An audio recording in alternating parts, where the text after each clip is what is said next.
Hello, everyone, and welcome to day 2 of 20 Squadrons sit downs.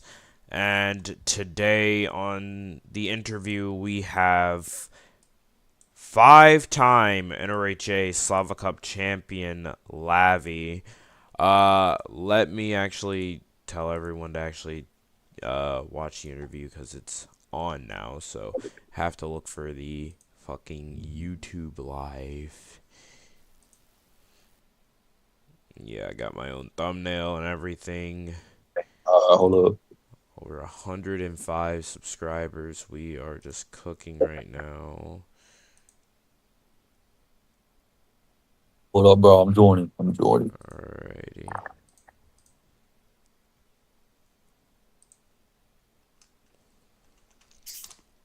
Fuck we at?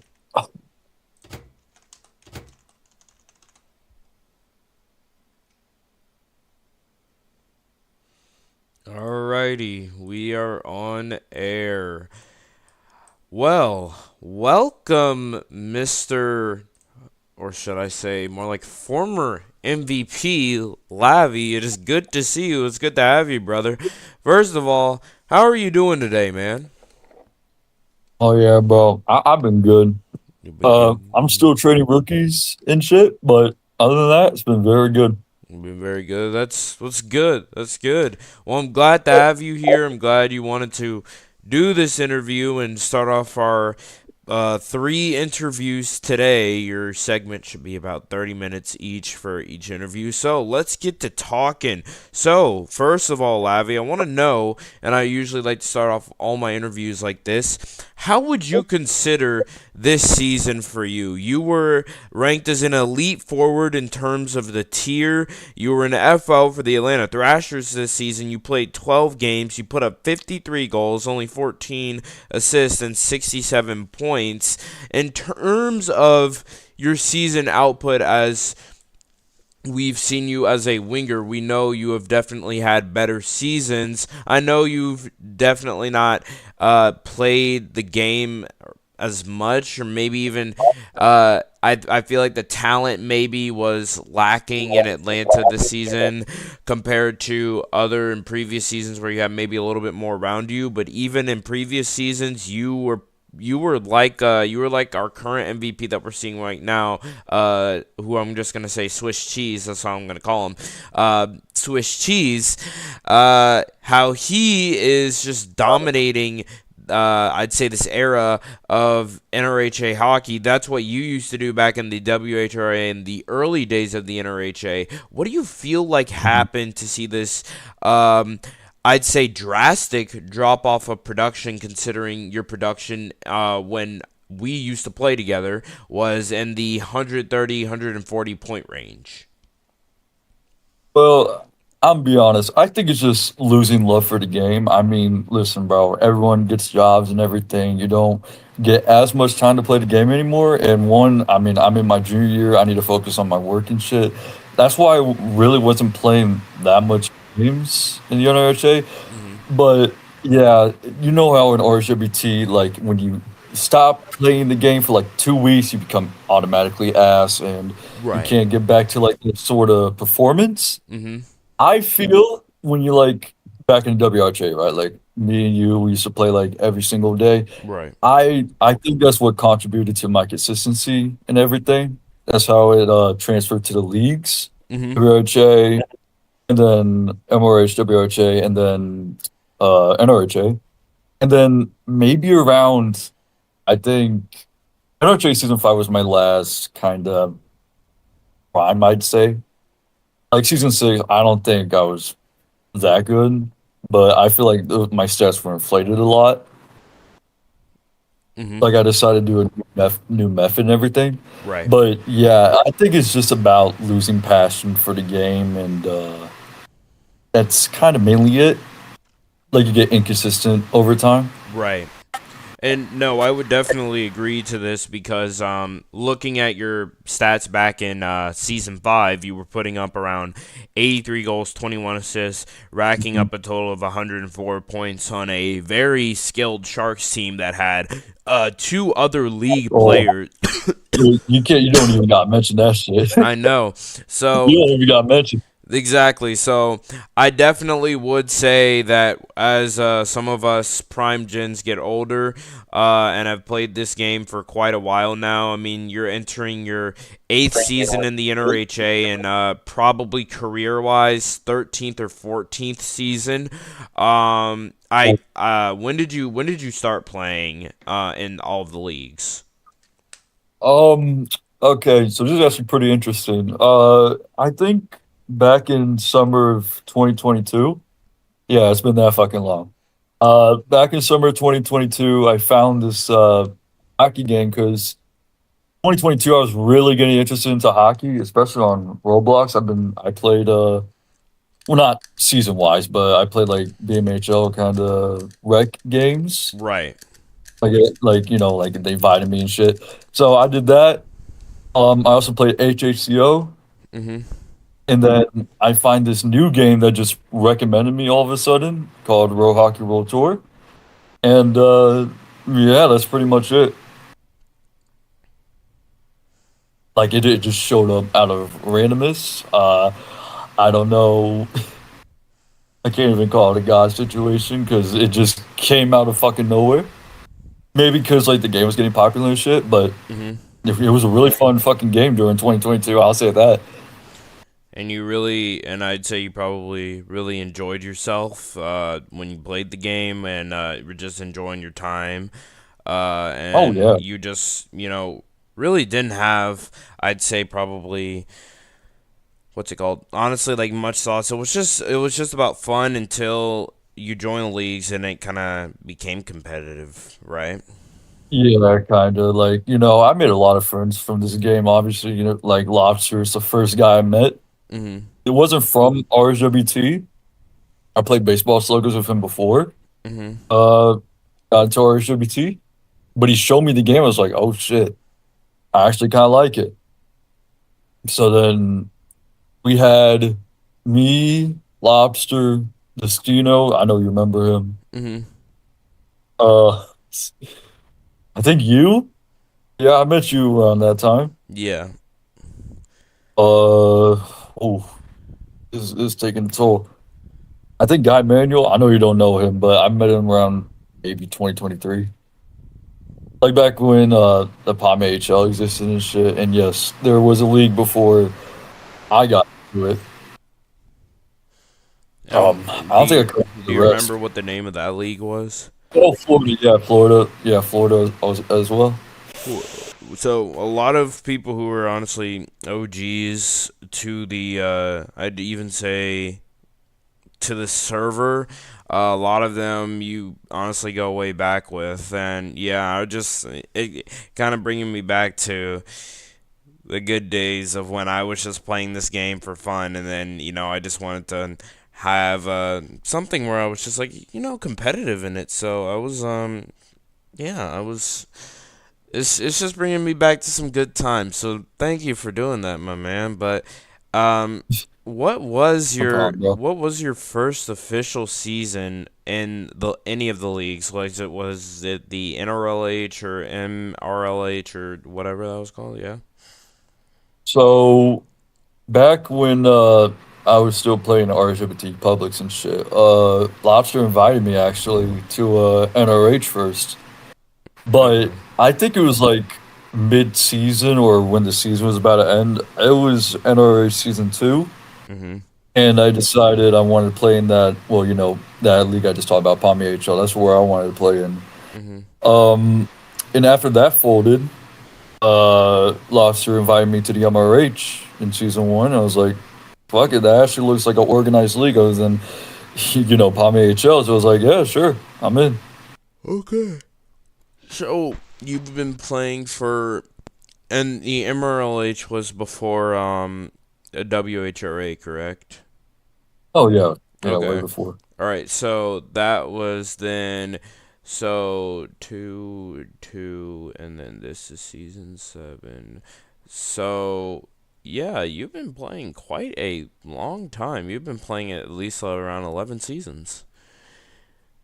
Are you thinking? And I know this is I don't know, maybe it's something you've been asked, but and I know you did retire, but are you thinking about officially fully hanging the skates up and just calling it quits for kind of like how Big Smoke did? Because what we know happened with Big Smoke, he completely left the community. He still And talks to then Emerge, so from what I've yeah. talked to Emerge about, but he completely honestly left the community. He goes to everyone. He got a job. He got his life together. Do you think that's gonna happen for you anytime soon? Well, obviously, like I said, I mean, I'm kind of falling out of the game a lot more and more. I mean, you can see from my stats, obviously, but Mhm. I think yes. The only reason why I do that unretired bullshit is like I all of a sudden get an addiction to play the game again Mhm. for some fucking reason. Like maybe like of course, my career was supposed to end after WRHA. Like after I got my first cup, I was like, I'm gonna hang it. I don't want to do this anymore. Like after WRHA season 1, I wanted to retire. But then all of a sudden I got the urge to play again. And I went along with it.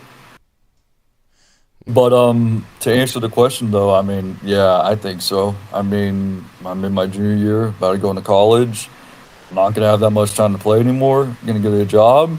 I mean, my life is kind of set already. I got you. So I might just leave the community entire. And like, I know I don't want to prolong this shit, but Emerge also told me Biggie just want to stay away from the community, like you said. Mhm. That's mainly why, like he said, well, it's completely horrible now. There's not a lot of good people anymore.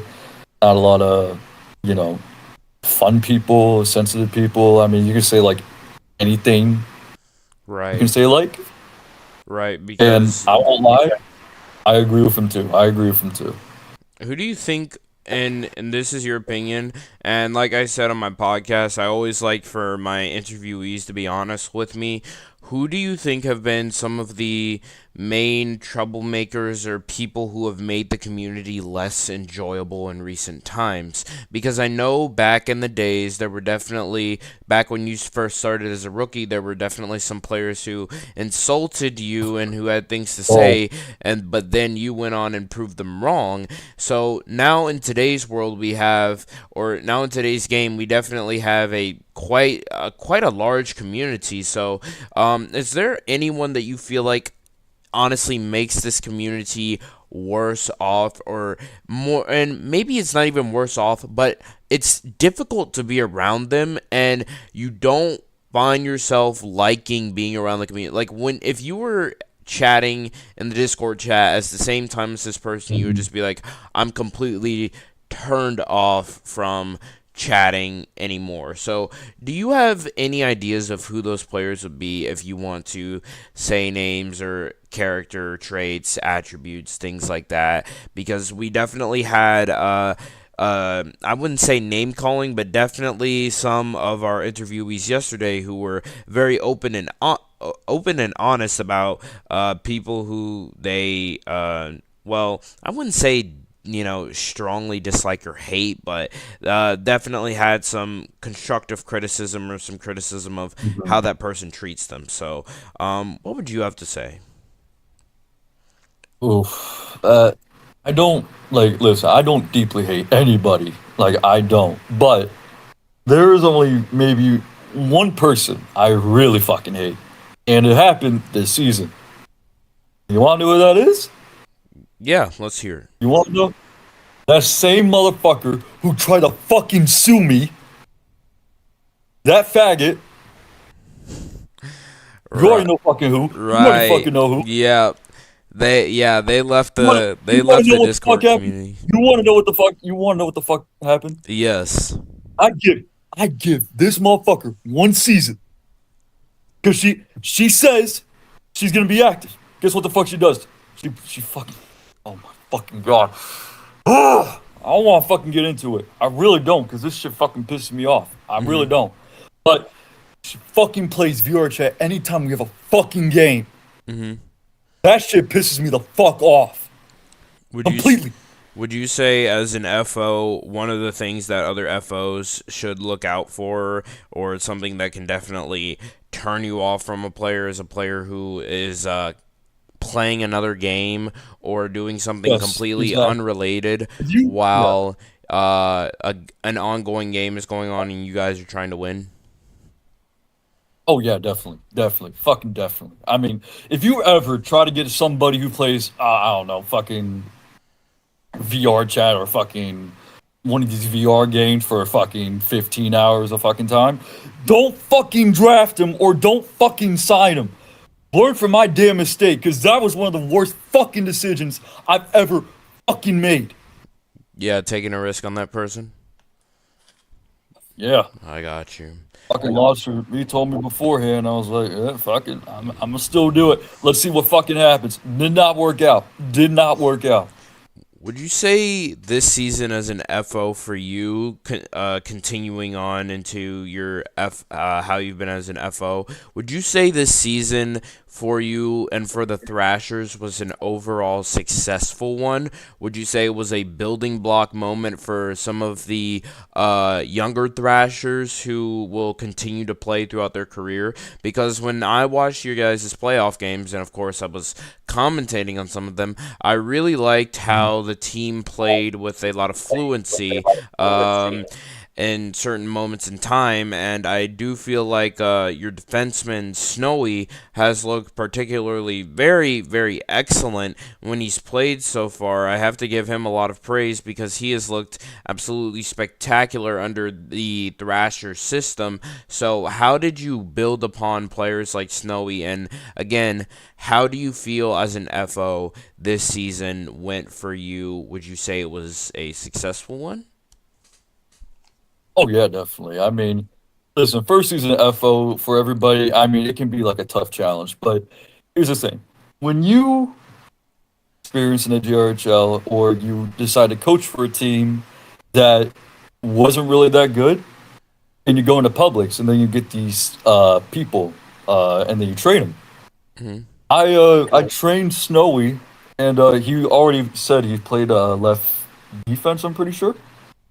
So when that happened, I was like, you know what? I will train him, and he did really fucking good. I would say that he did really fucking good on defense for the Thrashers and for Cleveland. We had a lot of defensemen for Cleveland, but I won't lie, Snowy stand out from the rest. Now listen, I know he had problems. I know I yelled at him a lot because, well, he made a lot of very bad mistakes, like passing backwards. But when I got I like, and I know I traded a first rounder, but that was like a season nine, so like I'm not worried about that. And I'm glad that the team went really fucking far to the conference finals, especially facing Buffalo, which is crazy. But as I was saying, like I know I yelled at him a lot, but he's generally a great fucking player. And like I said, maybe like I think after Cleveland, I called him like the next you. I called him the next squad because he can block shots, play defense nicely. His passing is a little bit more worried, but if you just single taps, because when he double taps, it goes backwards. But when he single taps, it's accurate. The only thing he needs work on is defense IQ and passing. If he gets those correctly, I guarantee you he's gonna be a Hall of Fame player. I'm not even joking about that. Quite high praise from one of the best wingers to date. So yeah, that's some pretty high praise, and that definitely, if I was Snowy listening to this right now, that would feel pretty damn good to hear. That would Oh feel yeah, I pretty mean damn good to hear. he's been through a lot, and I just want to give him a lot of that praise. He's Yeah, been through a lot, this and is I've been through a lot. We've been through a lot. I mean, it's just bonding, you know. yeah, 100%, man.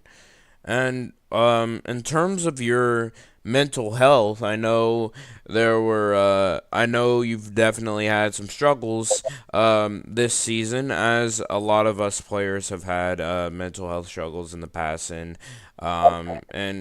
possibly might have in the future.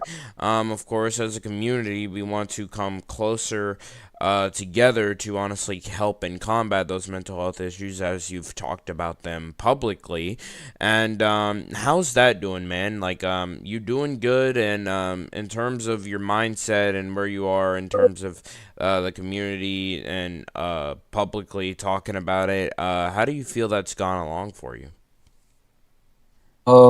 I'll say it's been all right. I mean, yeah, I still have those issues on from time to time, but I got, pills and everything for it just to make sure that shit doesn't happen again.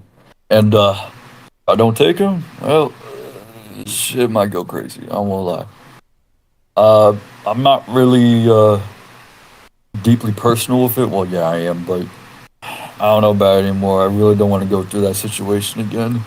I got you. The trauma shit fucking hit me. Like, I got you. It definitely can hit like a freight train. And I just wanted to check up in and on you, just make sure you were all good, man. You know. oh yeah, I've been all right, All right, that's thankfully. good. That's good. Um, in terms of next season, what do you hope? And I know for you, as of course Atlanta is now eliminated. Do you have any plans or anywhere that you want to go, or that you're looking into to try to go? If you're trying to FO again, I know you said you were gonna be busy with your junior year of high school, but is there anywhere that you are looking into, or anyone that you want to play with specifically, so that maybe you can have another run with X, Y, and Z person, or maybe you just want to own your own franchise? I heard you were talking about bringing back Boston or trying to get into. hmm So, what's a destination looking like for you? Oh, you left the game. Oh shit. Oh, I need to reconnect. Oh no, Yeah, I'm you're not all doing good. that shit. You're all good. So what would you feel like is a destination or a prime destination of where you want to go? Oof, that's actually a tough question because you can literally do anything you want. Um, Well, it though depends I on will where you're say drafted. I know, I've only spoke to David Winnipeg. He wants to sell the team. He just wants to sell to somebody who can trust. He can trust, and I feel like I'm that perfect candidate, and I want to relocate Winnipeg to Boston. That's my play right now. But if that doesn't work out, me, Maddie, and actually Kai, we want to trio together if we can ever go on the same team. So there's some plans going on. I'd like to do that with Maddie and Kai. I want to give him a ring, even though I couldn't give Maddie a ring, unfortunately. I mean, he fucking busted his ass for Atlanta. I'm very proud of him. And I'm so glad, like, he didn't get on my ass about everything. I'm just Okay. glad he's like, he was a passionate teammate and everything. Right. And that's what you And want. Like, yeah. like sometimes I get he's begging for a ring, but I'm glad he was passionate about the team. I'm glad he tried his best on it. I feel like I could have done better, but I really like Maddie, and if we get on the same team together, I promise him I'll give him a ring. Okay. I got you. And definitely you guys have some chemistry going back to all the way in NRHA season 3. I believe you guys were you guys both on the Cleveland Crusaders in season 4, or were you on a different team in season Uh, 4? oh, we were on different teams. I was a Okay. coach for Los Angeles, and Maddie played defense on Cleveland, or no, winger on Cleveland. Okay. I got you. Yeah. So it's quite impressive to see you both yours and his, and how you guys just kind of your longevity together in terms of just being teammates and friends. So it's always a beautiful thing to see in this league, is friendships and how long and far they can go. And speaking of which, in terms of or not really speaking of which, but going into our next segment, in terms of, I know you are a former MVP, so I want your opinion as a former MVP. Who in this league do you feel like has the brightest future in terms of anything? And that's forward, defense, goaltending. Out of all those categories, who do you think has the brightest future? Do you think it could be Swiss cheese? Do you think it could be Carson and how Swiss he is cheese. absolutely dominating? I mean Swishes. I just call him Swiss cheese. Yeah. And then Carson, who has absolutely been dominating in net for the Buffalo Sabres. Do you think it could be Snowy, who has been dominant on defense? Kepi, Rojo, John, possibly. Optimus, RVR. Who do you think might be the next you in this league? Does it matter who I say, like rookie or JRHL development wise? No, it doesn't matter. I just Okay. want I want your opinion on who you think has the greatest chance at being the next you. Mm. JRHL wise, I'd say Ice. I only trained this motherfucker 10 minutes, maybe 30, and he won 12 face-offs and was scoring 8 goals per game. That's just crazy to me. 'Cause it only took me 30 fucking minutes, and he already got down all the methods and everything, and now he's shooting lights out. That's just crazy to me.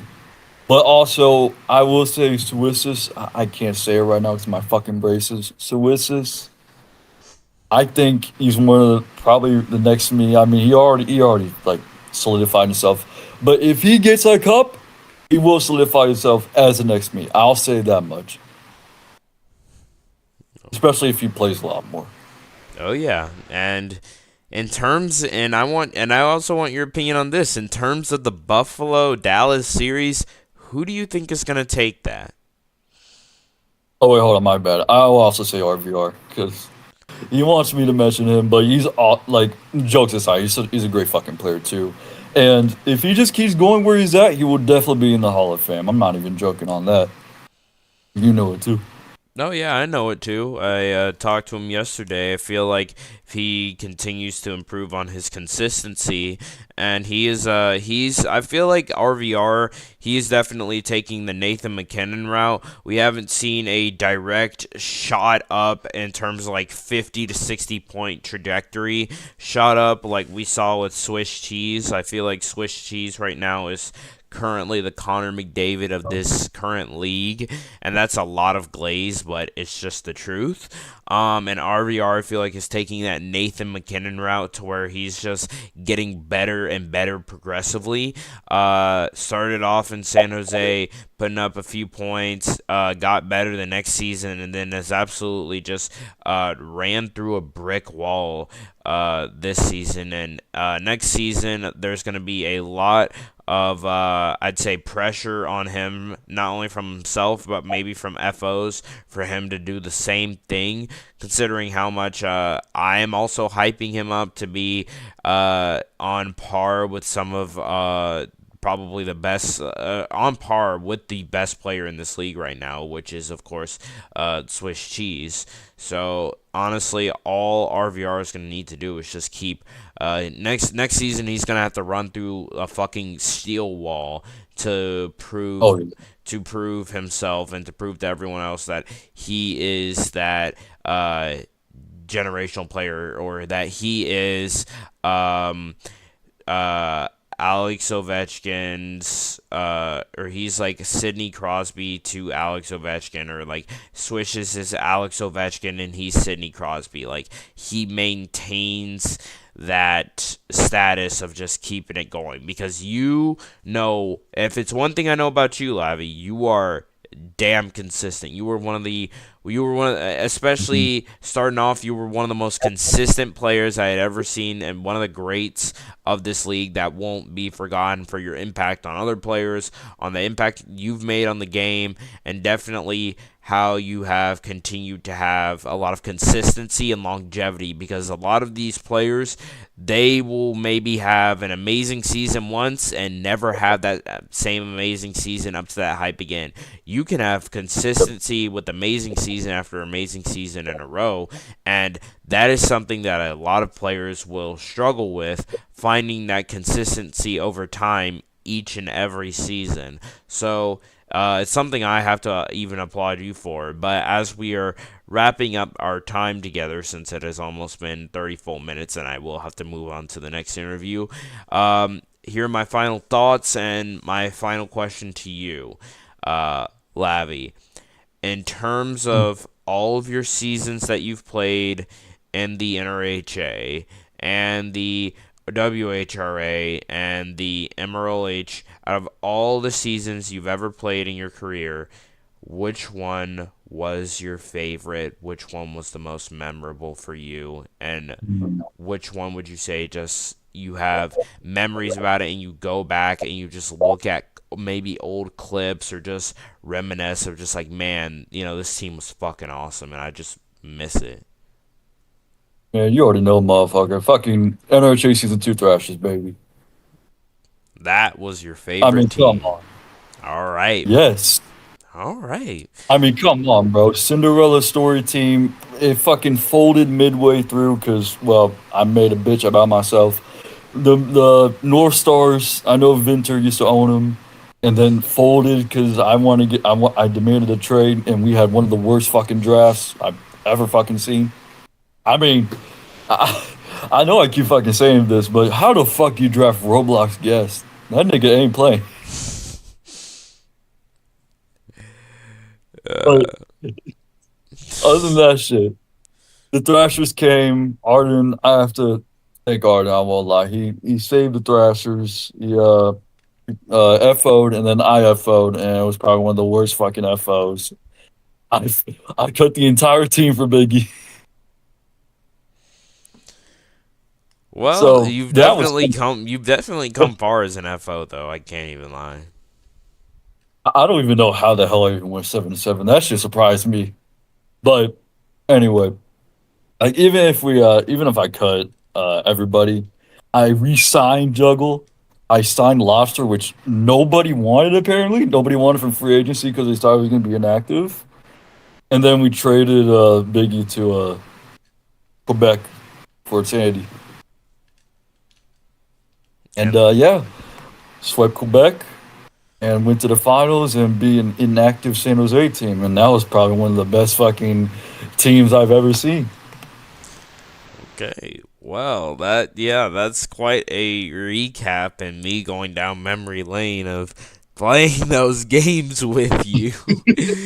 But yeah, it's good to have you, man. It was great to have you today. And honestly, you definitely brought me down some really good memories with not only you, but former Thrashers, Sharks, in the first season I played with the Kings. So I appreciate you for being here today on Squadron Sit Downs, Lavy. It was great interviewing you. Wish you the Oh yeah. best for next season and the seasons to come, and I wish you a successful junior year because I went through it. It was hell, and I'm glad I got out of it. And I'm glad I'm a senior now. So, yeah, best of luck to you, my man. I appreciate you, dog. I appreciate you. Of course, man. All right, guys. Coming up next, we have. Let's see. So, coming up next, we will see who is next on the interview line. We're going to take a short 5-minute break for me to recuperate my voice, find out some more good questions for all you guys. Seems like the most voted person was David. So, we will have David set on air in the next few minutes. David's interview should be at around 9:40, so stay tuned for Squadron Sit Downs as we will be right back.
All right, we are live back on air. Um, let's see. So, I would like to welcome in a little bit. I have to send him the server link, but we will be having David Was Here on air. And if anyone doesn't know who he is the former Winnipeg FO. Oh my god. Someone ban Ro Felix again. Yo, we gotta ban Ro Felix again. Ban, Why? ban Ro Felix again. He won't stop posting that thing of me saying Oh I'm yeah, elite. Like, shut the fuck up, bro. Uh, bro. Prime September to November squad right there. yeah, no, that's literally that's old. That's old squad. That's old squad. Look, guys, that was an old me. That was an old me. All right. So let me know when you're in the game. Yeah, I'm literally sitting right in front of you right now. Ah, I see. All right. Well, Rockin' number 30, Roy Jerusalem. oh Shout out my to God, Gus. Jerusalem. Shout out to Gus. Shout out to Israel. Remember, this entire stream is being dedicated to Israel. Uh, This entire stream is being dedicated to Israel. Drop Benjamin Netanyahu in the chat. Drop Benjamin Netanyahu for in the chat. Drop "We love you" Benjamin Netanyahu in the chat. We love Israel in the chat. Drop that in the chat right now. We love Israel. We love Benjamin Netanyahu. Every single dollar that, and I'm gonna open after this interview. I'm gonna open a GoFundMe, and each dollar that I make, all of it will be donated to Israel. All of it will be donated to Israel. Shout out Israel. Shout out Benjamin Netanyahu. Shout out LeBron. So yeah. So all of that aside now. David, it is good to have you on Squadron Sit Downs here with me, the host 20 squad. And I'm happy to have you here, man. And you were the former FO of the Winnipeg Jets. You basically played, I feel like, a lot of positions last season, or honestly it's still this season, but it's kind of last season for you. You scored 18, I believe. Oh wait, no, that's not you. Okay, let me make sure I'm actually saying the right stats. Right. You scored 15 goals. Yeah, 15 goals. You had 12 assists, combined for 27 points. David, again, it's good to have you on here. As the Winnipeg FO, how do you consider this season? How would you say it went for the Winnipeg Jets? And I like to start off with a bunch of questions, but especially for an FO. How do you feel like this season went for you guys? Do you feel like it was a letdown getting beat in the first round? Do you feel like it was something that you guys kind of expected? How was that feeling when you guys got beat in the first round? If I'm being honest right now, it was sad. It's the fact that like in the past two seasons, like I'm just gonna say season 6 as well, that we got beat in the conference finals. Mm-hmm.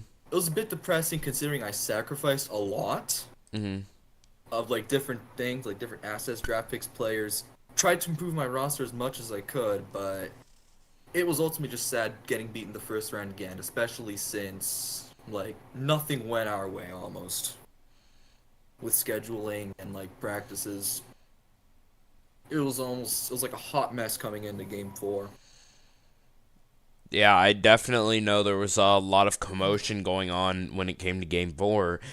Tell me, what do you feel like was a hot mess? And what RVR mentioned to me yesterday is that there were possibly some locker room issues going on in the Winnipeg locker room. Is there any way I could have you elaborate on what was possibly going on to maybe halt the progression that you guys were trying to make? I think it comes down to some players not like taking it more serious. Like sleeping through games or just goofing around in practice. I think ultimately it was just not taking some practices as seriously, which kind of let us down a lot. It caused a bit of issues, and no, I really got nothing else to say about. Okay. And as an FO, would you feel like it's a massive turnoff for you if a player came up to you wanting to join your organization, but then when the player ended up joining, they ended up kind of just maybe showing up for one game a weekend. They didn't really, and for that one game that they did show up each weekend, they didn't really do all that hot, and it really didn't seem like they cared about practice. Like, they weren't taking the shots seriously. They weren't trying to actually score goals. They were just trying to goof and gaff around. What would you definitely put out a warning notice or letter on that player? Because in this season, of course, when the playoffs ended early for the Conference 2 or C2 Chicago Blackhawks, F.O. Gewerty ended up releasing, I believe, a statement saying that a letter to all FOs that Rocky should not be drafted to their franchises, because from numerous people there have been reports saying that he has been a locker room cancer, that there were numerous fights that had happened in the locker room, that he's taken up space on a slot. Would you feel, and again, these are all rumors that I've just heard, I cannot neither confirm nor deny these rumors, but for you, would you ever call out a player intentionally like that if they were goofing and gaffing around and you had put up enough with their antics? That's a good question. I'm not the kind of guy to call out somebody on like a few minor incidents, but it gets to a point where if they do it constantly, I have to call them out and say something about it, because it doesn't create like a positive environment, and I want everyone like on my team to have a positive environment, feel welcome, and to have fun ultimately, because that's our one goal. Mm-hmm. And even when we lost a few games, we like tried to encourage each other as much as we could, say we got it next time, and ultimately it worked for us in the short run, but then came the playoffs, and then you know what happened. But Right. like, to answer, if I would call out somebody, I would absolutely call out somebody. Mm-hmm. If there was something like someone was a locker room cancer, they were causing a lot of drama, saying too many necessary things, being rude to others, not showing up to games. And you know what? I'm just going to, or be like a liar eventually. I'm going to call out somebody right now. I'm going to call out Kayla, because she lied to basically everyone in our locker room. That she was, like in season 6, that she was going to be active. She lied about a lot of things involving past leagues, and couldn't put up with her bullshit at the end of the day. Got you. Okay. I understand. And because you were honestly tired with putting up with players like that, I like how you say you like to at least you're calling out a player publicly now because you were tired of their bullshit. I don't believe Kayla is part of this league anymore, or they left, I believe. But one of the things that I have heard is that you are a much more laid back FO in terms of like, hey, there's like, you're not like super strict about anything, or super, and when I mean super strict, I mean like, hey, like this needs to be done. Like, what the hell are we doing right now? Like, we need to, get in the game. You know what I'm saying? So like strict, and like you might be a little bit more hard on the players. I've heard that's not you, and I feel like that's like a personality thing for you to not be as rough or as hard on the players as maybe some other FOs like myself, because I'd consider our FOing styles extremely different. I'd even say I feel like, and from what I've heard from, I've had players who have come under your system to come to me and say David was a much more laid back FO, and even though we did a lot of winning, and I'm not saying it sounded like you didn't want to win, or what players have said to me, it didn't sound like you didn't want to win. It was just different from when they came into a much more from a laid back FO to a strict FO that wanted to get shit done and and wanted shit to happen. Now, of course, with you being a more laid back FO, do you feel like then in the locker room and other things that leads to a more, or not more, but a less disciplined environment because of how laid back and nice you like to be, and some players like to abuse and walk over you? Or do you feel like it's just who you are and the players that you drafted just ended up being like this, and if they were to go to any other team, they would have been like that as well? I think some moments, yes, we became a bit undisciplined, but I don't want my locker rooms or like have a team where they have to follow everything I say. I want them to have a little bit of freedom. Also when it comes to playing too, because like I'm like with all the things we've done, all our game plans and stuff, I never crafted any of them. I let my players do it. And whatever worked, we just stuck with it. And I believe that when I did it that way, we had a lot more success Okay. in the regular season, obviously. No regular. And do you feel like having or taking control and possibly being that? And I know you're a great leader. Of course, you're an executive in the server as well. And I know myself, you are an amazing leader. But as a leader, do you feel like when it comes to playoffs, do you feel like, and this can even be to other FOs or just something that you feel like yourself needs to be said, do you feel like when it comes to playoffs, teams need to abide by the system that a leader sets that they know will work? Because there are player instilled systems that people will use throughout the regular season that could possibly work. I mean, in all honesty, you guys were third seed, and I believe the Kings were about 1 point away from you guys from they were. It came down to like the wire of the Kings needing to lose and you guys needing to win, or just something to happen to the point where it was so close. So because of that closeness and how close and tight that playoff race truly was, do you feel like in the future of if you were to FO or something like that, that you would need a full planned out strategy to make sure it works, and so that you're not cutting it as close next time? Because I'm going to be honest, LA came out of nowhere. They started the season off, I feel, I want to say I remember them starting the season off rough, and then Def just picked it up out of nowhere, and they just absolutely skyrocketed back into the competition, and they made you guys like it made you guys like it was they made you guys basically work really hard to be like, okay, like we cannot let these guys catch up to us. So like we found good systems obviously to use, and we stuck with one for the most part of the season. But obviously when it came down to the wire, some stuff ultimately ended up not working for us. We had to change a lot of things, so it kind of screwed us a bit with changing a lot of ways we shoot, a lot of ways we pass, kind of stuff like that. And it didn't prepare us well for the playoffs, honestly, Mm-hmm. with all this changing.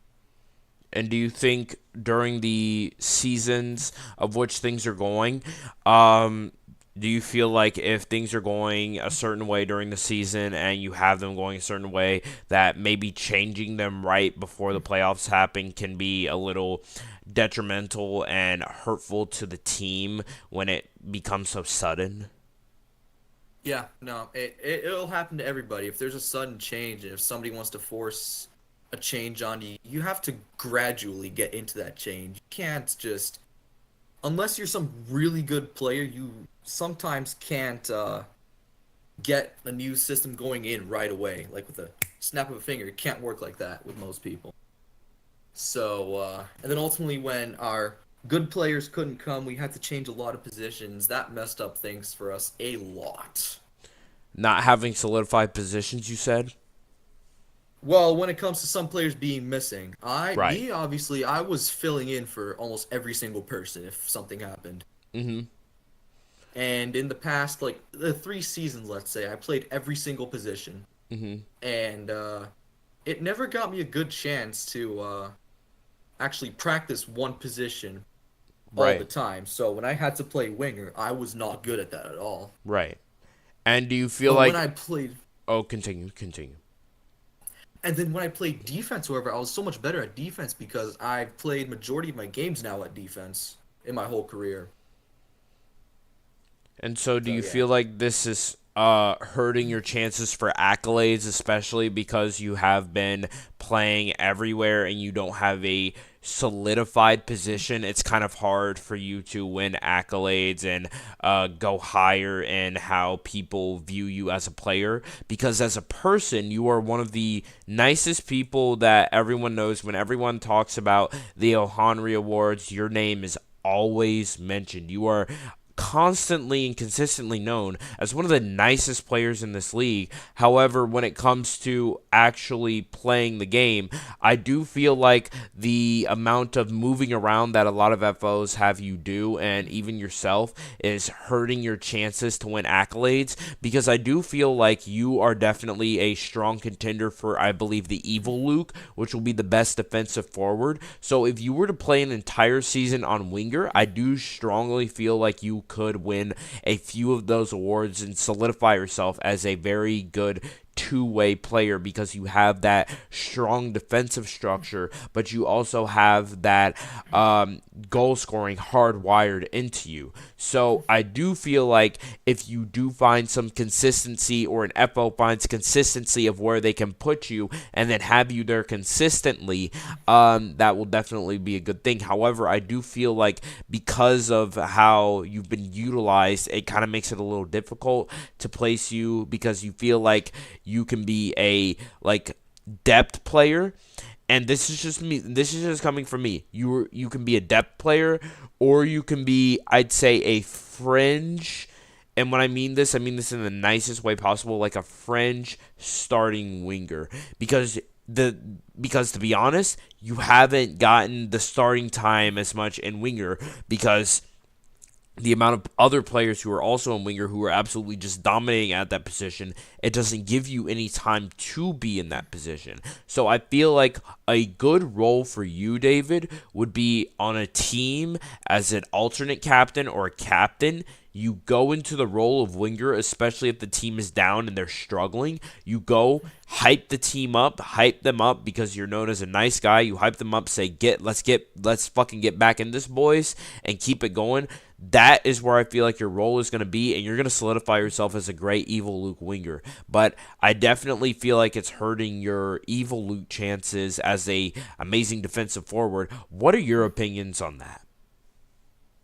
So, like, I'll just say this: I always prioritized, like, I always prioritize trying to get my players on rather than me because I want to see them grow. I want to see them do good things. Right. But at the same time, I've been feeling like I should give myself more chances. Mm-hmm. And I was there for 3 games in Winnipeg or something. I just sat on the bench because, hey, everyone was doing well. I wanted to see how they would do. But at the same time, I mean, winning an award would be nice once in a while. But at the same time, I just haven't, like, in my career, the only season where I've really had a solidified position was season 3, and that was with Pittsburgh. Mm-hmm. Because I was a second line winger, let's say, but I could argue that I was better than Javis that season in overall consistency. Mm-hmm. And then, like, season 4 came around, I was drafted by the Kings, then got traded to the Atlanta Flames, where I was put on winger, ultimately, for like 3 games. Because, like, we were on fire, if you remember season 4. Yeah, you guys definitely were on fire in season 4.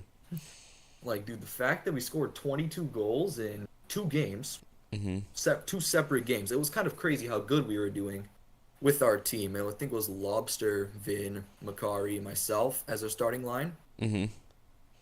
But then, like, I still don't understand to this day why we would get Vipin. Even though our whole team was doing so well, I didn't understand why we needed Vipin at the time. Well, I believe it's more of like a thing where it's like, hey, Vipin in season 3 especially, he was popping off. I'm sure you know the iconic clip of me saying, "Oh my God, you has got to be joking." Seeing how amazing Vipin was in terms of his gameplay and how he was able to do, I feel like a lot of people would expect him to replicate that, and because I believe he had a fall off that season, if I remember correctly. It definitely did hurt the team. It was also about the time where I was actually becoming a really good winger, Mhm. and it just killed my motivation as soon as I was placed down the defense. In which then I became a really good defender, Mhm. and now here we are. Here all the I'm way in heading to season my 7. yeah, where I was a substitute player the whole time because I kept drafting amazing teams. I see. Would you feel like, talking about drafting, do you feel like next season you were going to be a potentially first round pick? And that's something I honestly forgot to ask Lavi. Do you think you will potentially reach the first round or potentially be a second round pick? Not even close, in my opinion. Oh my god. Like, there's no way I'm going in the first because I see all these good players, like potential players in the first round.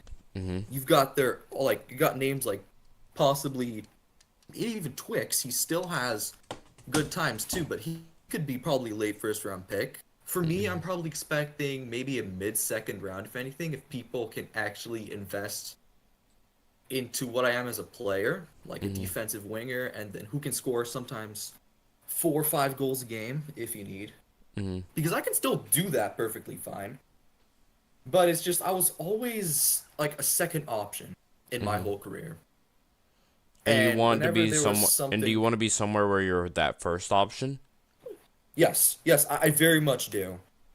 Like I always try my best to be like humble and stuff, saying, "Oh yeah, like I mean, I'm not the best player at all." When people call me great player and stuff, I'm saying I'm like, sometimes I'm great, sometimes I'm not. I just call myself a good player.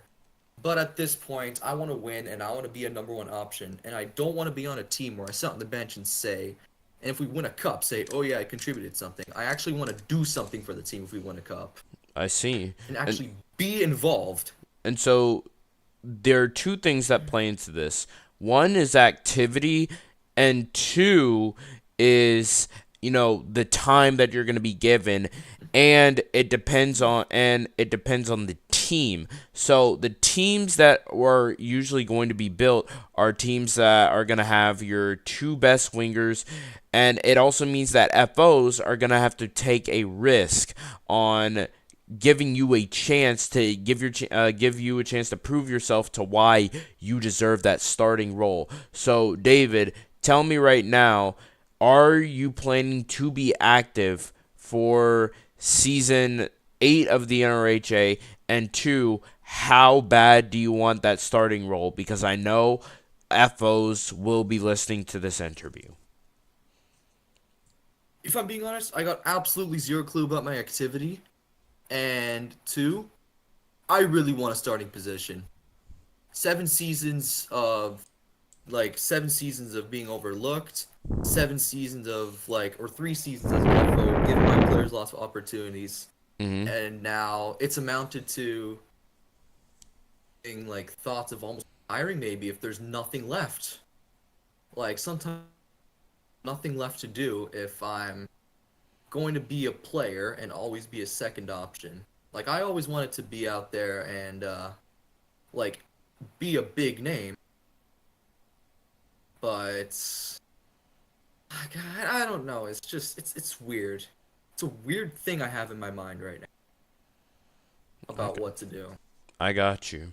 Well, I know myself and other FOs would love to honestly give you that chance to prove yourself, because there are a lot of players in here who even I have and other people. Like, the thing is, as an FO, you got to be willing to take risks. You got to take chances. And in order to take those chances, sometimes you're going to make mistakes, but sometimes you're going to make the best decision of your life, and it's going to amount to maybe a Slava Cup. Maybe it will be a Slava Cup final appearance. Maybe it will be a playoff appearance. And so, do you think you're going to get great prime time playing as a starting winger on teams that have multiple draft picks, teams that are looking to be harbingers, I believe, or harbingers of the league? Or do you think that might be teams that are maybe more bottom teams, and that you feel like if you're on a bottom team and you do extremely well, scoring maybe 40 to 50 goals, maybe even higher than that, then more teams or FOs of bigger teams will then take a closer look into you and try to bring you onto their roster? What do you think, or how do you feel that should happen? Because I know there was players like Optimus who were in New York, and he was in a rough position because New York wasn't doing all that hot, but he was doing very well as a player individually there, as well as, I believe, Carson. Both of those guys were doing extremely well in New York, and then they had to get traded. You grabbed Optimus, and I was really pissed when I heard that, because I was like, fuck, I wanted Optimus. I thought he was the FO, so now I can't get him, but it turns out he was the AFO. I was like, fuck, I want him. I was like, damn it, David got him. I was like, damn it. And when you know an FO is mad when another FO got someone, you know they're a damn good player. So, when you grabbed Optimus, he was in a rough situation. And similarly, when Drizzle grabbed Carson, he was also in a rough situation. Now, do you feel like if you were to go to a rebuilding team and they would then look to trade you, do you feel like that might be the best option for you? Or do you want to be straight shot out of a cannon, get on a possibly generational lineup, and be given that chance to be shown, or show that chance that, hey, I am that starting player. I deserve to be in that starting role? Because you got a lot of fans out there, David, let me tell you, who would love to see you just absolutely dominate this league and take this league by storm. So how do you feel like you're going to do that? Well, like right now, I'm edging closer and closer to having almost no time to play any video games, so I think my plan is, I hope to get drafted like on a good team right away and maybe get some minutes, or like you said, maybe go on a rebuilding team, let them give me some opportunities, and then maybe later on get traded, because I really want to win a cup. It's been 7 seasons, and closest I've gotten was a finals, and it goes for a lot of people too, but those season 5 playoffs, it was just devastating to me, to be honest. You were hungry for a cup, and unfortunately, I had to be on that Sharks team that halted your destiny to the cup. Yeah, but no. I've already been on 2, I've been through it all, basically. I've been on 2 garbage teams. I've made 3 super teams, let's say. And yeah, no, I haven't seen that cup yet. I want an FO to give me a chance at winger, and then hopefully it amounts to something to where some other people will see me. Oh, look at this guy. He's a valuable asset. Let me get him. And even if he isn't that valuable, I'll add him to my locker room, and hopefully he's a good locker room presence to hype people up. I got you. Well, it's a very good thing to know, and especially for people who are watching, they're definitely going to keep an eye on you. So my advice is that you continue to practice, but most importantly, you continue to be you, because David, we love you. As a community, we can all come together and collectively say we love you, and that you are probably one of the most, if not the most likable person in this community. Of course, I like you a lot. I think you're not in a gay way, of course. I just have to put that out there.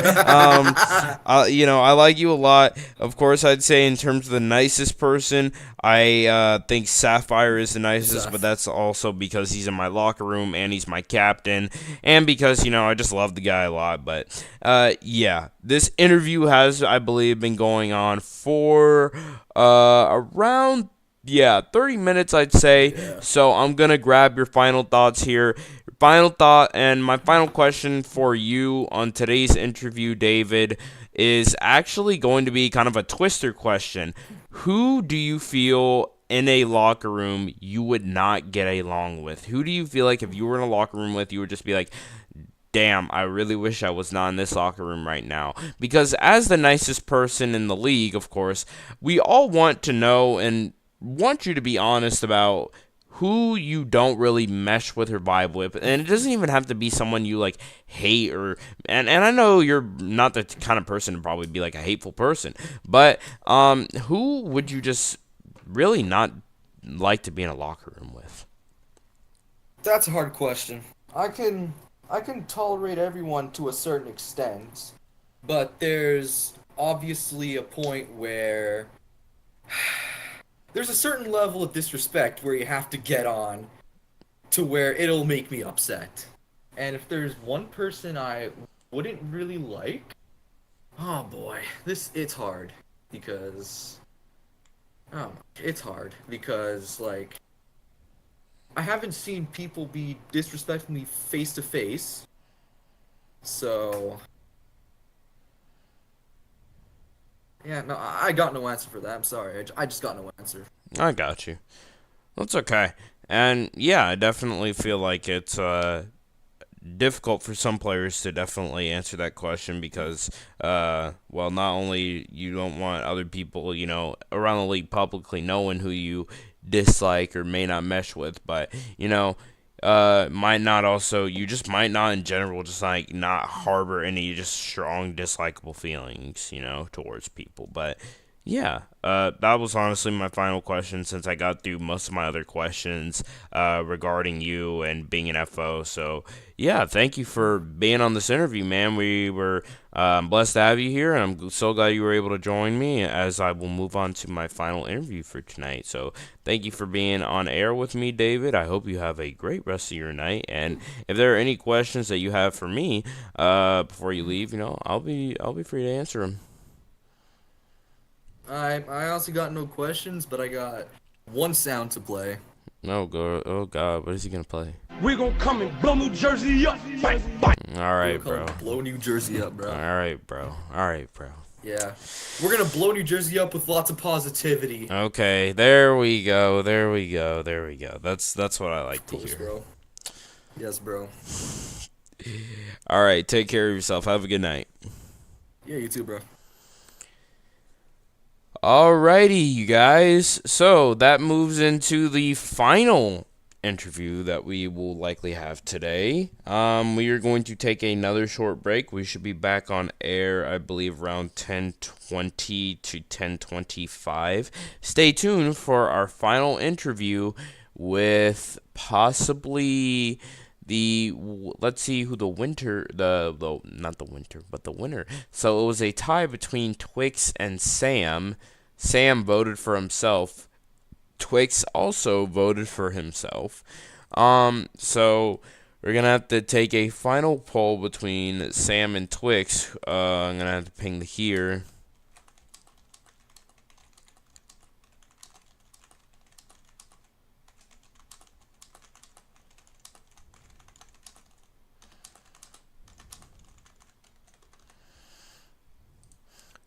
All right, but yeah, so we will begin our final interview in about 10 minutes. As again, I'm going to take a little break, and we will be back with the final interview of tonight, ending day 3 rather soon.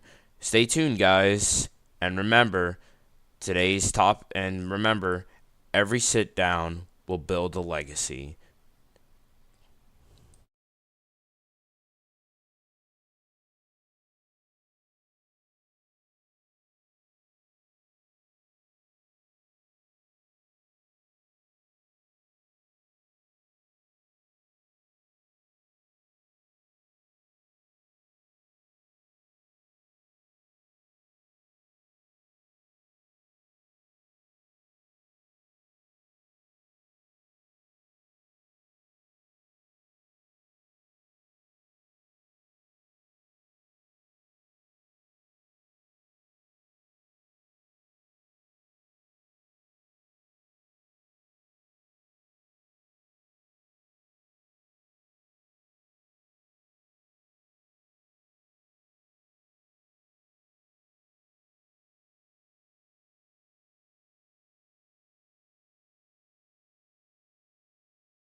All right, welcome back.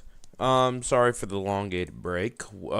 Tonight we will have our final interview with Twix, and we will tell Twix to come on and join up. Let's see. So we're gonna tell Twix to join in the RVSN Center.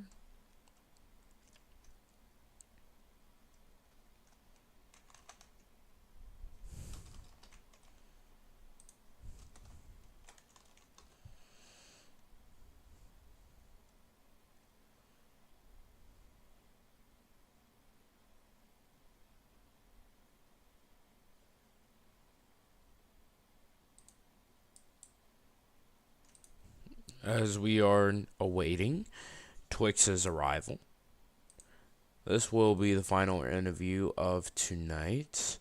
All we will need is oh wow, we had 11 viewers at peak. Wow.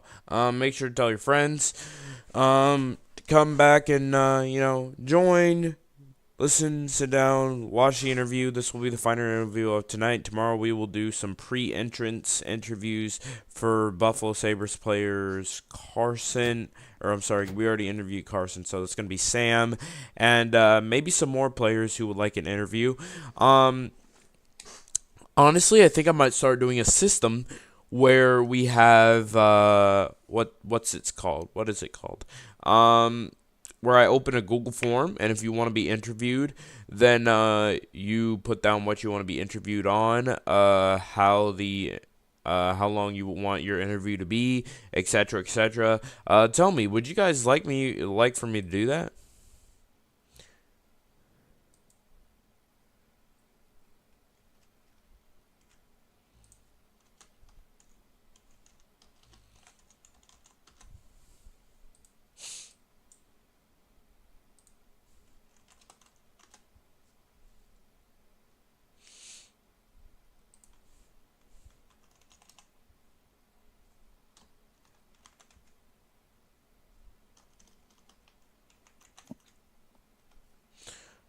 Twix, welcome, welcome, welcome.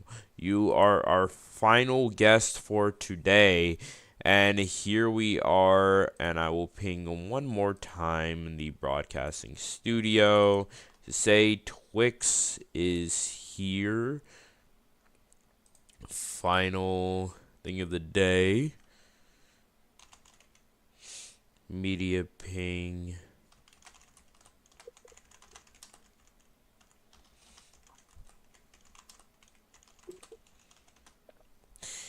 Alrighty, so Twix, welcome to Squadron Sit Down. So, it's good to have you, Mr. Slava Cup finalist here. You are, you and the Buffalo Sabres are now in the Slava Cup finals. Very impressive run by you guys so far. Beating Atlanta, who was definitely putting up a good fight against you guys in 5 games. Now you're gonna have to face one of the strongest teams that we've seen in the NRHA, in Dallas. But I know you guys have what it takes.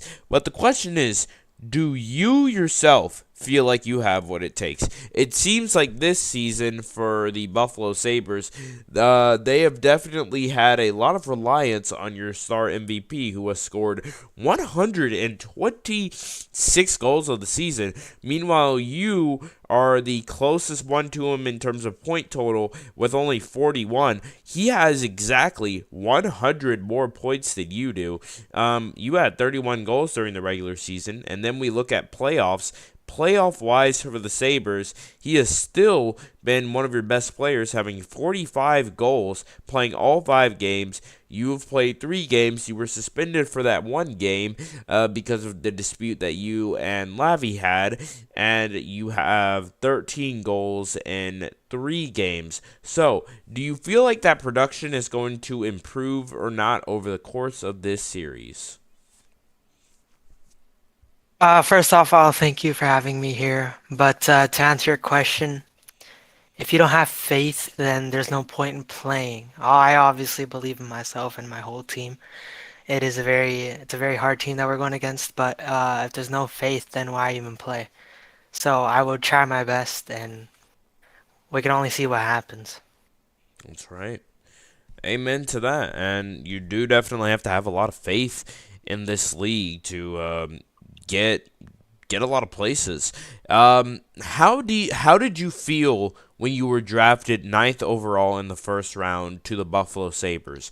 Were you extremely excited to go to the Buffalo Sabres, or what was your first initial intentions of when you heard that you were being drafted to Buffalo? Because that Buffalo pick was originally a New Jersey pick, and New Jersey, of course, myself, I traded away for a Buffalo first rounder that I would use for next season because, well, we got an extremely low draft pick, and I didn't really feel like it was going to do much for us. Enough about me, though. What was your initial what were just your initial reactions, and how did you feel when you first arrived in Buffalo? It was a experience for sure. I was pretty happy because Drizzle. We go way back, season 4. I loved him. I always love him. He's very close to me, and when he drafted me, I was excited. And then my first like thought after that was like, okay, I'm in the Eastern Conference now. What's the other teams looking like in the draft? And which teams do I need to be concerned about in the remainder of the season? That was kind of my initial thoughts. But yeah, I was pumped. It was amazing. It was a moment for sure. That's honestly amazing to hear that you were pumped to go to your starting destination, that you stayed with them all the way, because I feel like a lot of players in this league will jump ship or want to get out of their starting destination if things go wrong very quickly, or if they just aren't enjoying it. They won't stay because they love it. I definitely do say a lot of the success that Buffalo has had, I bet, was a helpful determining factor in keeping you staying in Buffalo, having you stay in Buffalo and not requesting a trade out. That definitely can be a helpful factor into why I feel like you also maybe have stayed. Would I be correct on that? Yeah, and I don't know. This is just me, but I have only 7 games played throughout the regular season. I was Mm-hmm. on vacation for half the regular season, so I think I would have made a better impact, a way better impact if I was active the whole season. But unfortunately, it didn't happen. I just did what I could, and I'm here again. I got So, you. Yeah. Yeah, again, you're here and you're ready to compete for another uh how many rings do you have? uh, 2, I'm Two? pretty sure, or yeah. Okay, so yeah, ready to compete for that third ring. And you have done I'd say pretty well this season, even with the less amount of games that you played. You've definitely played well in those games that you were there and that you were present.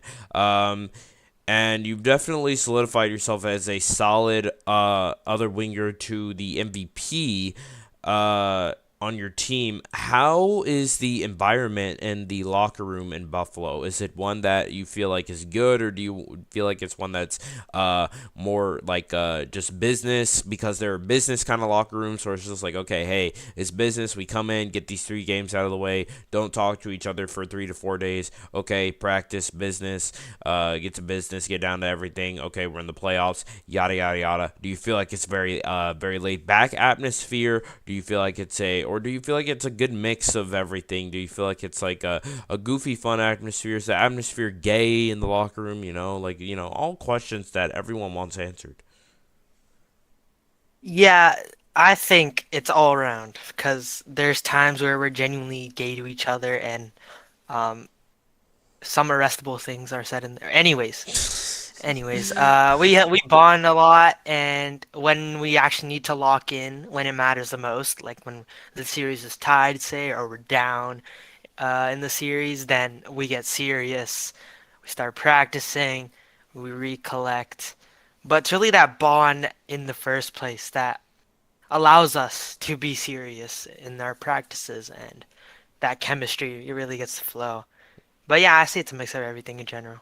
That's good. That's very good, man. And I definitely want to know when you were speaking of when the series was tied 2-2, what was the mentality, and especially your mentality going into that game 5? What was that mentality like? Was it like a shit, I got to get out there and I got to score as much as I can, or hey, I don't want to make a single fuck up or mistake so that I'm not costing my team? What was your mentality? What was your mentality like going into that game 5? Because I know an elimination game, as a player who's played some, there is definitely a lot of pressure on you as a player to make sure you play absolutely perfect. So I just want to know, what was your mentality like going into that game 5? Because I know a lot of other FOs, other people are going to want to know your thoughts and how you deal with high pressure stakes in a big elimination game. How did you deal with that? Okay, to start off, I was fully locked in for game 5, but I had some news 10 minutes out from game 5 that I couldn't make the game. Hmm. But that didn't stop the locker room mentality. I told everyone in the locker room, if you stress over one mistake you make, one play, one mistake, if you stress over that one mistake, your gameplay is going to go down only if you keep focusing on that one mistake. If you make a mistake, so be it. Make up for it later. You just have to keep pushing. That's the moral of the story. You have to keep pushing it in game. No matter what happens, no matter how the lag hits you, no matter if you get a penalty, no matter if you get in a fight, you have to keep pushing. You can never stop. If you stop, then you don't deserve the win. I'm sorry. You just have to keep pushing. That's a really good mentality, and that definitely had a lot of fiery passion in it, and I like that, and I definitely like that. You are a very passionate player, Twix, especially when it comes to your team and your locker room, which is always a very positive thing to have. So that leads me into my next question of, where do you find yourself going once this season ends? I feel like I heard you were signed or were taking over as an FO somewhere. What are your plans for next season? Obviously there's some time, but that time's closing. So I'm looking at my options. I don't know if I want to FO. Most likely I want to FO another franchise, or I might um somehow stick as an AFO with the Buffalo team, because this team is special. I'll tell you, the only other team that gets close to this team is Season 4 LA. This team is really special to me, and like I would love to stay because most of the guys here are extended, so they're not going anywhere. So I don't want to go anywhere.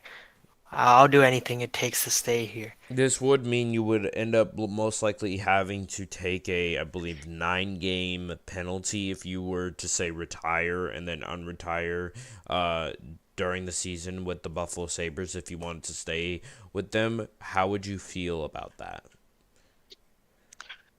Honestly, I I hope the team that or I hope Buffalo going into next season is a good enough team to where they are sustainable without me for 9 games if that situation ends up happening. Hmm. But I'll take any suspension to stay with this team, especially it's just I love this team. Like these people are I'm so close with, or I've gotten so close with, and I've trained some of them personally. It's just I'll do anything. No matter the penalty, I'll do it. Okay, that's good. This also then leads me into my next question, because you talked about how much you love this team and how special they were.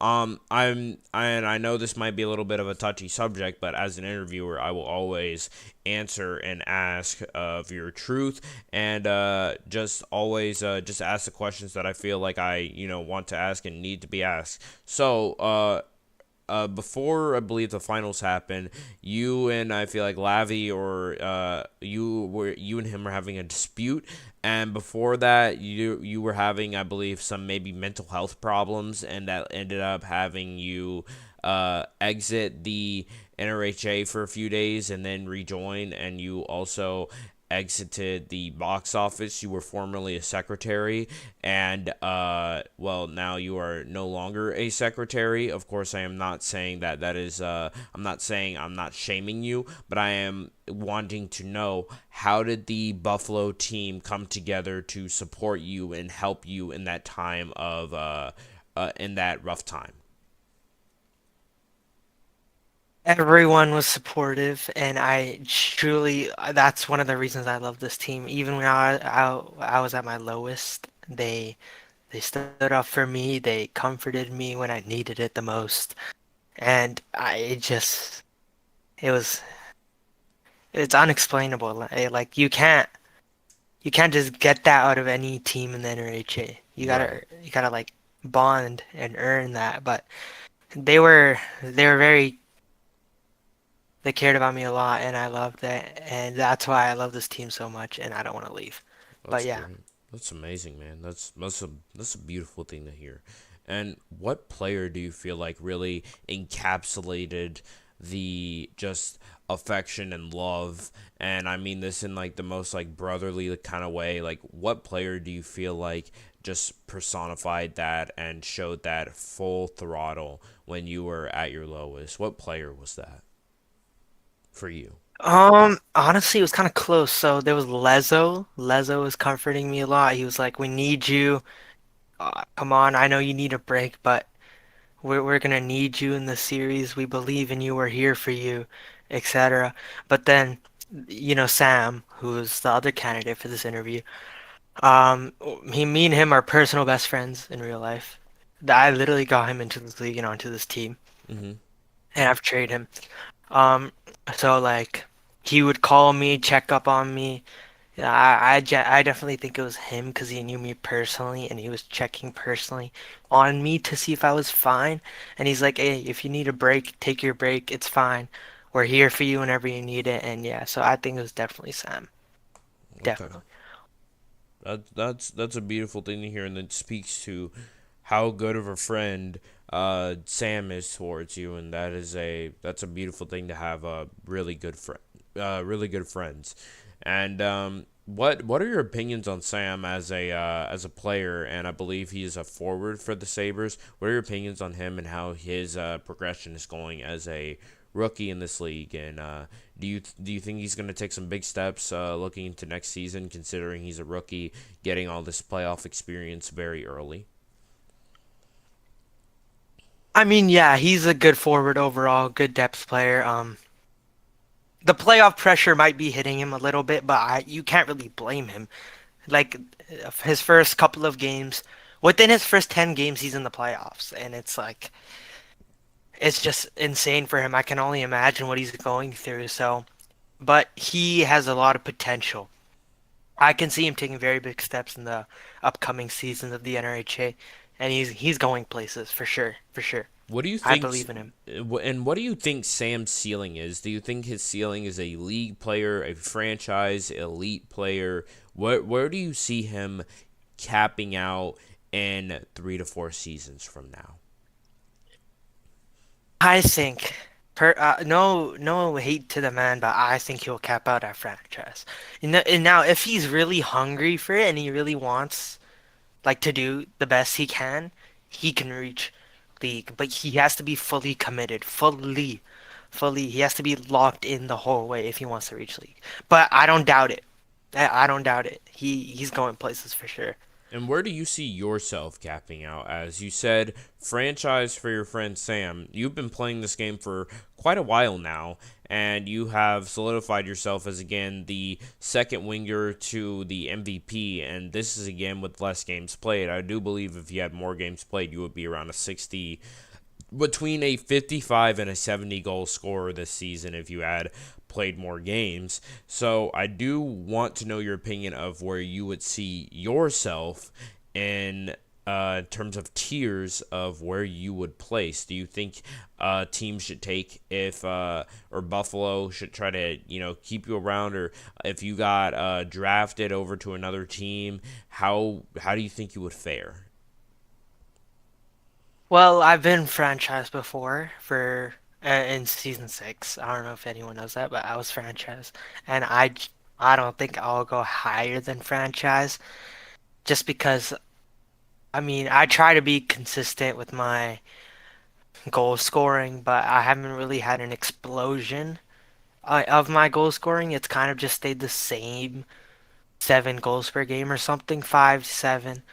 Um, I mean, yeah, I don't see myself becoming a league player considering how many talented players are in this league and one on my team, for example. But I think I'm gonna cap out a franchise, and yeah.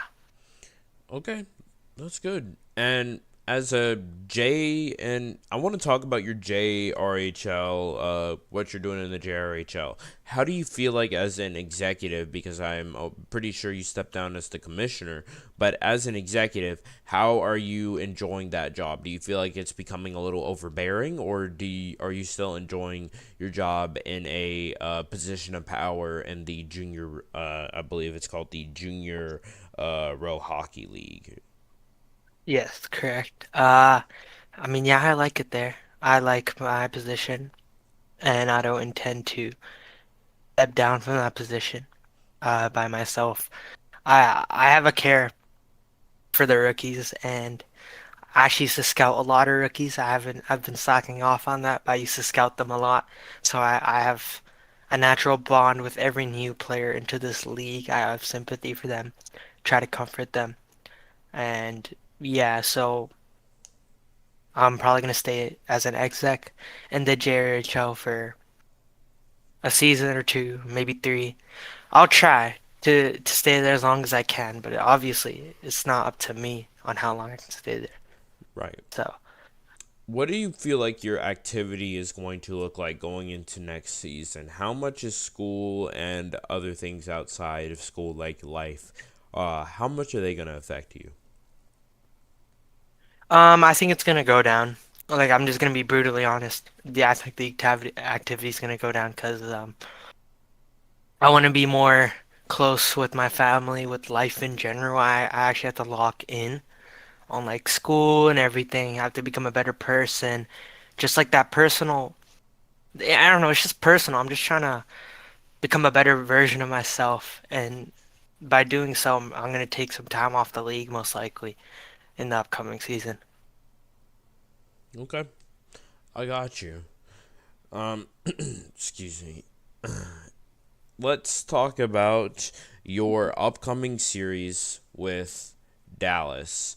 In terms of how you think you are going to fare, and I know you said it's going to be a good fight against, a good team. In terms of how you feel like your performance is going to be, where do you think how do you think you're going to perform, just you? Not We're not going to talk about the team yet, but just you. How do you think you're going to perform? Do you think you are the kind of player where you're like a Jordan Stahl, where it comes the finals come around, and you just go beast mode? You might, and I'm not saying you've been coasting during the playoffs, but I'm saying, looking at goals and things like that. Of course, Swish has been doing a lot of heavy carrying, and also, that being said, he wasn't suspended and out for one game, and you were. But the difference, of course, there's a difference between goal scoring. But for you, do you think you are going to unlock a new kind of gear, a new kind of level when you get to the finals? Like, you're gonna turn it up, and you might end up becoming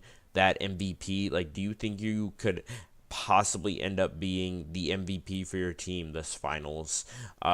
This finals coming around against Dallas. I don't think I will be MVP, but because of the other winger, he's amazing. But the thing is, this is my only time to make up for my activity and my points from the regular season and from previous games. This is my only time to make up for it. So it would only make sense I would have to give everything I have, everything in the tank to in this moment in this series. So I'm gonna try as hard as I can, make up for everything, score as many goals as I can, and just hopefully get the ring. That's just the plan. Keep pushing. Keep pushing. I like that. Yeah, that's exactly what you're going to have to do. Just keep pushing, keep giving it your all, keep giving it your best. And who do you feel like is going to be the game-changing player on the Buffalo Sabres this series? Do you feel like it's going to be Carson, Sam? Do you think Swishes is going to continue being continue being himself in terms of goal scoring? Who do you think that's going to be? Do you think it's going to be your local Latvian? Do you think he's going to have some insane saves? What do you think is going to happen?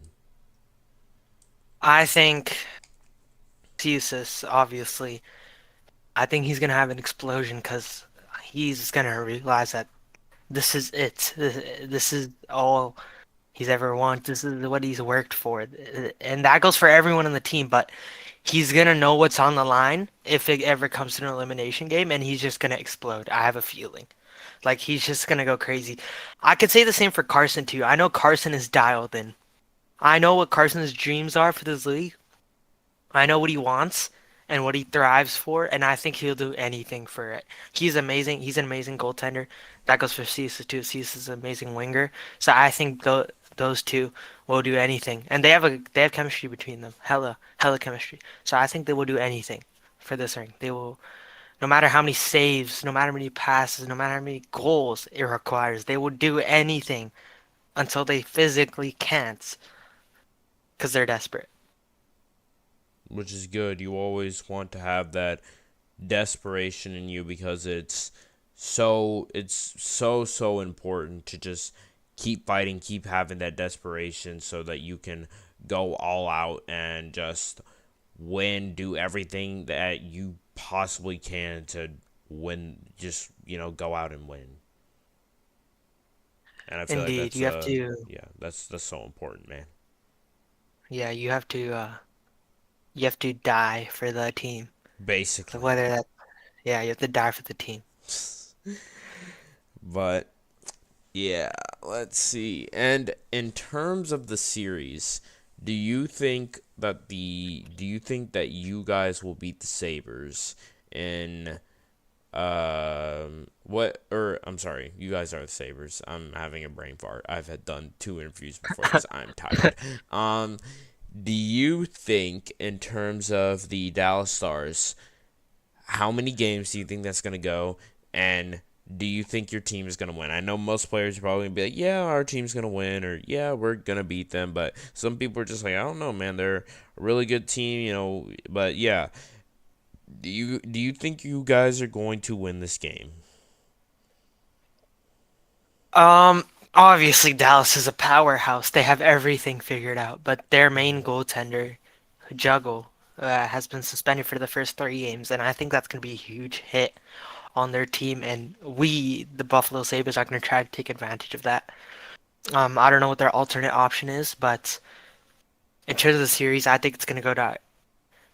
I think it's not going to end in under game 5. Like, it's not. It's going to take at least 5 games, at least, in my opinion. I think it'll go personally minimum 5 games, but I think it'll end at the 7 or 6 mark. But they're obviously a powerhouse. We're also the Eastern powerhouse, you could say, because we finished first in the Eastern Conference. But Western teams are usually known to be more powerful than the Eastern teams, and we've seen that in recent events. But they're obviously a very good team, and there's nothing we can do except push. Like, if we can't stress over the fact that they're such a good team, because then we're gonna lose with that mentality. You have to have the mentality that it's possible. Right. So. And you always want to have hope. That's what you want to always have. Always have hope. Even at the lowest moments. Damn right. Absolutely correct. Well, this was an amazing interview. I'm glad I was able to bring you on today, brother. I do really hope you have a spectacular rest of your night. I got to close out real quick. But, yeah, thank you. I'm so glad I was able to have you here on the interview. And I wish you the absolute best of luck in your finals game that's coming up. Appreciate you, and thank you for inviting me here in the first place. Of course, Twix. Have a good day, man. You too. All right, guys. Well, that will do it for today's Squadron sit-downs. Interviews with Lavy, David, and finally Twix to round it up. If you guys did like this interview and like the ones that I've been doing, please always be sure to give it a like. Comment your thoughts down below. Subscribe. Send this to other people. Have them join the league. Just have the word spread out. You know what I mean? My name is 20 Squadron, and what we focus here on Squadron Sit Downs is mindset, training, faith, hockey, life lessons, and always asking and answering questions. And remember, every sit down will build a legacy. This is 20 Squadron, and I am signing out. Good night.